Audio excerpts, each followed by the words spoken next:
At least 2 people have died and a truck driver has been rushed to hospital after a major accident on the N1 in Midrand this afternoon.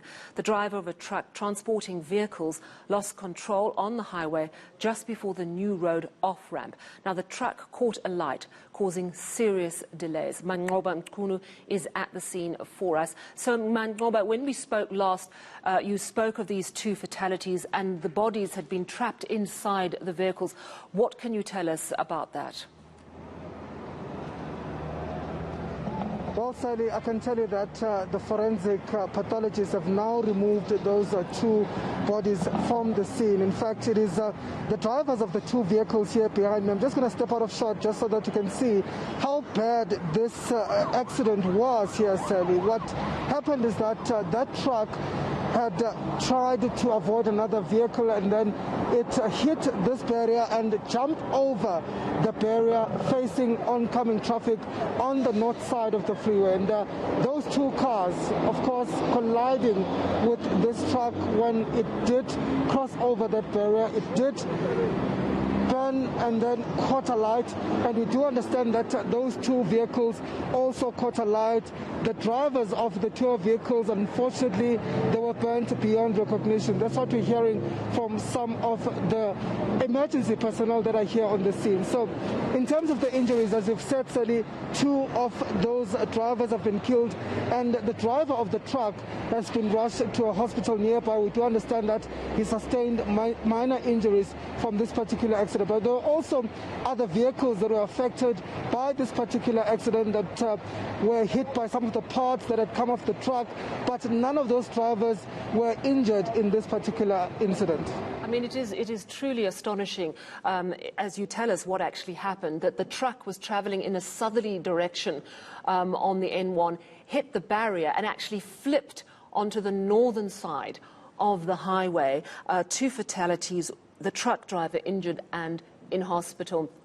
I mean, it is utterly tragic but astonishing, bearing in mind that the vehicle burst into flames that was carrying cars, I understand, that more injuries or fatalities didn't occur. I see traffic seems to be flowing, albeit still slowly. What's the situation traffic-wise in both directions of the N1 now?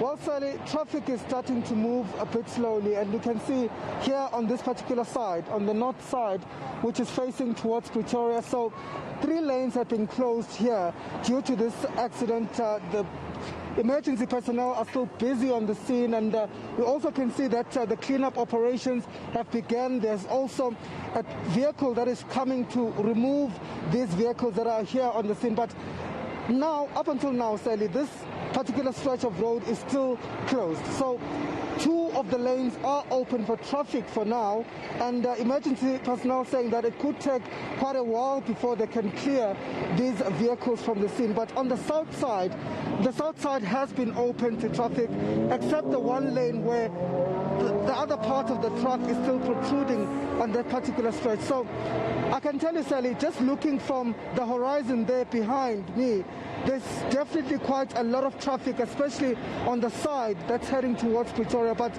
in terms of the side that's heading towards Johannesburg, traffic has eased up a bit on that particular stretch due to the fact that the body of the truck, or the head of the truck, has now been moved. I mean, it is just an astonishing accident. And, you know, in December, we expect to hear about accidents, but on long-distance journeys. And this, of course, has happened in an urban area where there's lots and lots of traffic. What are traffic authorities saying about any potential speeding or the error, and who might have made the fatal mistake?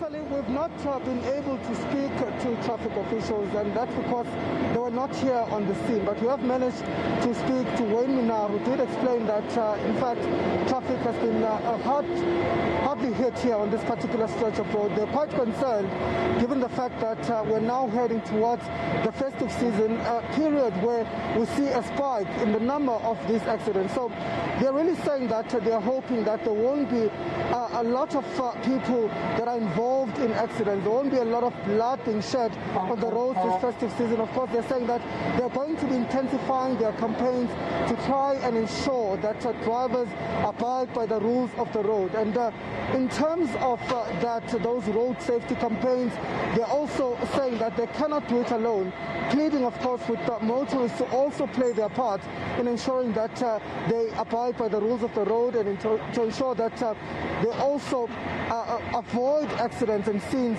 like these in order to save lives. Absolutely. Well, thank you very much for bringing us the very latest on that story. That is my colleague Manqoba Mchunu. He is, of course, on the N1 highway between Johannesburg and Pretoria, and traffic in both directions has been affected by that accident. 2 deaths. Truck driver has been injured and is in hospital, but traffic is starting to slowly flow in both directions on the highway.